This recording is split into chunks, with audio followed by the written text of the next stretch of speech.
Hey guys, and welcome to the Working Money Channel. So I was here on the Cryptic Poet's Twitter page, and I noticed he posted this: attention, regardless of what community you're in, we need the entire crypto space to fight back together. Let's all do our part. This has to do with a bill that could kill crypto. The Senate is about to vote on a bill that could kill crypto.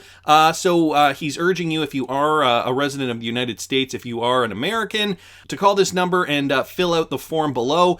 So he also retweeted out Brian Brooks' tweet down here. Please call your senators. Tomorrow may be too late. So there is a crypto provision hidden in a must-pass bill that will allow mass surveillance on the crypto economy. Luckily, an amendment has been introduced that addresses these issues. So tell your senator to support this bill, to support that amendment, and you can call this number down here, 517-200-9518. So just thought I would bring that to your attention if you are living in the United States, if you are an American citizen, and if you want to help out with this cause. Now, crypto market looking fairly flat today. This is XRP on the daily. We haven't seen too much. Essentially, since this price increase that we saw over the last few days, we've only seen XRP kind of come back down, but it is forming a bullish pennant here on the daily. So that is looking positive. XRP right now trading at about 714.714. And if I bring up Bitcoin here real quickly, you guys can see not too much movement for Bitcoin. Actually, Bitcoin is looking more volatile than XRP, which is unusual. Usually XRP is the one making those huge swings, but Bitcoin also retracing a little bit, forming that bullish pennant. I mean, we were lucky we saw that bullish movement from July 20th to about the 30th, 31st. Then the beginning of August, we saw a bit of a pullback for the entire cryptocurrency market, but we really did need to get out of this. This level of support was critical for Bitcoin to hold in order to see new highs. At least that's how the theory goes. I'm going to keep moving, guys. Yesterday, Brad Garlinghouse came out and said at Wrath of Kahneman here, stating what a headline. And what he's referring to is this here. Ripple CEO compares SEC crypto clarity to a drunk in denial. So today at the Aspen Security Forum, Ripple CEO Brad Garlinghouse didn't pull any punches when talking about the SEC's perceived lack of clarity on cryptocurrencies. The SEC has sued Ripple, claiming that XRP is a security, of course. And here's what Brad Garlinghouse said: in my judgment, you're dealing with an alcoholic that doesn't want to admit they have an alcohol problem. To say that we have certainty, we have clarity, is like the alcoholic saying, I don't have a problem. This is the elephant in the room. So yesterday in another Aspen Security Forum chat, so it did span over 2 days. Of course, yesterday I did a video on the Gary Gensler portion of this. I'll link that up here if you guys didn't catch that. But Brad Garlinghouse spoke out yesterday, kind of, I guess, in response partially to that. A lot of this is clearer than some of the entrepreneurs would like to think, said Gensler yesterday. Garlinghouse is personally a defendant in the SEC case against Ripple. We all know that. Here's another quote. For years, I think the crypto industry has asked for that clarity, and yesterday we heard it is clear, said Garlinghouse. Yet a few weeks ago, we had two SEC commissioners, Peirce and Roisman, saying in a letter, I'll quote, they said a decided lack of clarity for market participants around the application of the securities laws to digital assets and their trading. He continued, we can't keep saying it's clear and then trying to make it clear through enforcement. You see other G20 countries in markets like the UK, like Japan, like Switzerland, Singapore, who have been proactive and engaged. And that has helped those markets thrive in those countries. If the US wants to be a leader in this space, then we need to provide that clarity and not act like there is clarity already. Oh, geez. So, yeah, Brad Garlinghouse obviously coming after Gary Gensler, saying, dude, what are you talking about? You sound like a drunk in denial. Pretty much. And so, of course, the memes come out. This one posted by XRP Darren here on Twitter. Garlinghouse, you're a buzzkill. I'll tell you when I've had enough. So the XRP community already coming out with the memes. Other people, I am the law here. So, I think this is a good sign that we have had enough. I think this was the final straw. The XRP community has had it for giving Gary Gensler chances in proving himself and proving that he could be an efficient and effective leader at the SEC. So, next up here, a very good question from Stefan Hubert. Please ask Gary Gensler just one question. Mr. Gensler, how will XRP investors benefit from a victory of the SEC enforcement?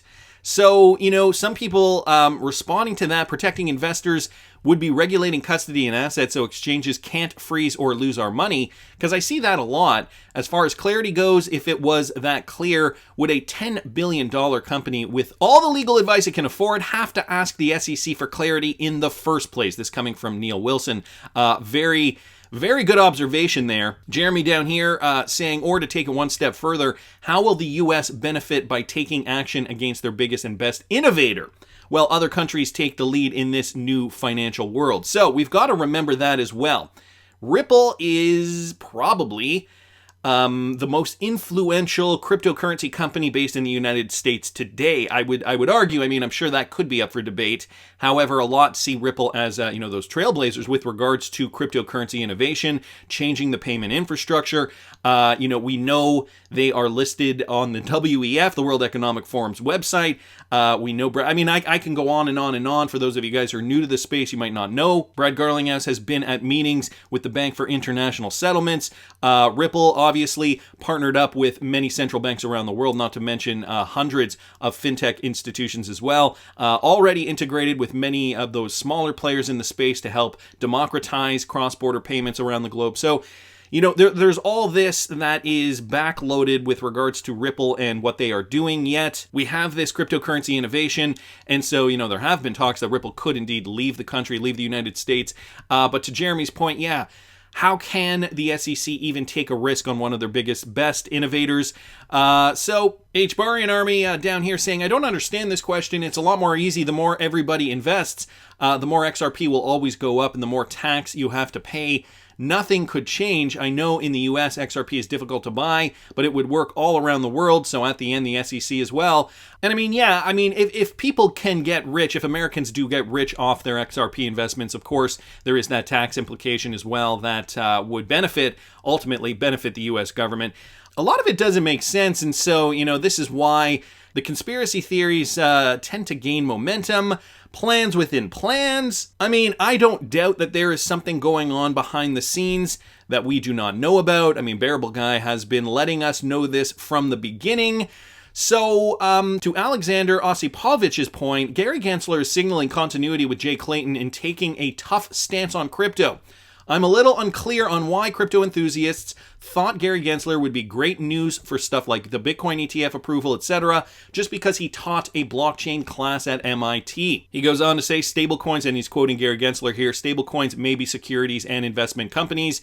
Here's my recent story on American trading on offshore crypto derivatives exchanges, and so he posts a link to the Wall Street Journal here, which Gary Gensler just plugged in his speech today. Jungle Link responding, I assume he will overregulate the space as opposed to doing nothing, more based on his work with the Dodd-Frank than his MIT work. Agent Smith V3, I think, kind of sums it up, I think very succinctly here, because he was smart enough, educated in the space, didn't have a dog in the fight, ruled by actual regulation at the CFTC, and seemed capable of being impartial. There was always the possibility he would be a douche, but it was like a 50-50. Unlike Jay Clayton, who was a knuckle dragger, no one said he was going to be a savior, though. They were just trying to be optimistic, but he's clearly a douche in Agent Smith V3's eyes here. Some more people down here. John D'Agostino can't speak to overly enthusiastic read of Gary Gensler, but regarding the ETFs, he has a history of promoting regulated price transparency and discovery for complex assets like derivatives. So maybe open-minded to bringing mass crypto exposure under the regulated umbrella via ETFs. So guys, I will link all these tweets in the description of the video if you want to join in on this conversation. Wanted to thank Alexander here. Also wanted to thank Stéphane Hubert for posting that. And, I kind of wanted to bring this up because I thought that what if we do see some kind of an event that would actually take crypto out of the purview of the SEC? We know the SEC has been hell-bent on regulating cryptocurrency, yet there's some optimistic news here. I saw this from Michael at Val5 Links. So he posted this. The SEC has no authority over crypto.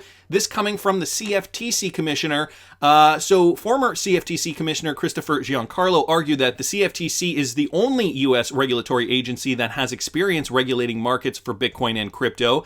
And so here's what happened. Amid the U.S. Security and Exchange Commission's expanding the scope of oversight of the crypto industry, a commissioner with the Commodity Futures Trading Commission argued that crypto regulation doesn't fall under the SEC's jurisdiction.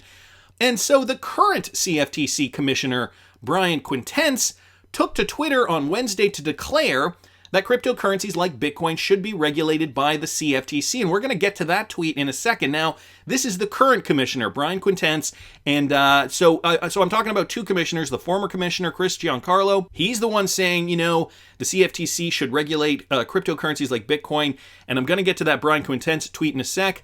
But just to kind of briefly give you guys a sense of what's going on here, Quintense stressed that cryptocurrencies are commodities and thus fall under the CFTC's jurisdiction as opposed to securities that are regulated by the SEC. So he stated, just so we're all clear here, the SEC has no authority over pure commodities or their trading venues, whether those commodities are wheat, gold, oil, or crypto assets. And so that was the remark that actually sparked Chris Giancarlo's comment here. Only one U.S. regulatory agency has experience regulating markets for Bitcoin and crypto, and it is not the SEC. So even now within these regulatory bodies, they're having a bit of a debate here, a bit of a kind of almost like a mini verbal brawl over Twitter. The U.S. House Committee on Agriculture, a standing committee in the U.S. House of Representatives, subsequently supported Quintense's statement. The committee's official Twitter account argued that crypto is bigger than the SEC and that Congress needs to write the rules of the road to protect investors and innovation in the digital economy. So I want to go now to Brian Quintense's tweet. Just so we're all clear here, the SEC has no authority over pure commodities or their trading venues, whether those commodities are wheat, gold, oil, or crypto assets. 11,000 likes. I'm just going to like that tweet as well, and I will link this in the description. Now, to Brian Quintense's point, again, he is the current CFTC commissioner. So prior to that, he was a fund manager, bank analyst, and Capitol Hill policy aide. Jeremy Hogan actually responded to this tweet here. He said, Mr. Quintense, I understand the commission sometimes submits amicus curiae briefs to assist in interpretation of the law. Has the CFTC made a decision as to whether to file an amicus in the SEC versus Ripple litigation? And so Abdul Salam here just asking kind of what is the amicus curiae in English. Sorry, my Latin is a little rusty. And Jeremy Hogan basically clarifies this. An amicus brief is submitted by an entity not in the litigation, a third party, which has an interest in the case. So in which case it would be the CFTC would have an interest in this Ripple case. The CFTC has an interest in the Ripple lawsuit if it believes that XRP is a commodity, and it could file a brief stating why XRP is a commodity and not a security. So Jeremy Hogan directly asking Brian Quintense, could there be an amicus curiae brief submitted by the CFTC? That would certainly throw a wrench in the SEC's lawsuit. It would definitely throw a wrench in the plans, I suppose. At the end of the day, it would all depend on what the judge thinks. And there certainly still is an argument that, cryptos could be regulated as per the CFTC regulatory body. Chris Giancarlo, a former CFTC regulator, says it down here. This agency does have the regulatory experience for crypto markets, Bitcoin and cryptocurrency. And now we have the current CFTC chair, Brian Quintense, saying the same thing. So I'm curious to see if Brian Quintense does indeed respond to Jeremy Hogan's point here. An amicus curiae brief, could this be a wrench in the SEC's plans to hinder innovation in the United States? I have a feeling, and maybe I'm just being optimistic here, but I do have a feeling that the CFTC would have a more level-headed approach towards cryptocurrency regulatory clarity, unlike the SEC, who is, in Brad Garlinghouse's words, like a drunk in denial. But guys, that's just my opinion. Tell me down in the comments what you guys think, and please subscribe to the channel, guys. I know I do have a lot of viewers of this channel that haven't subscribed yet, so please subscribe to the channel if you haven't already. Like the video if you like the content I'm providing. I always love hearing your comments. See you in the next one, guys.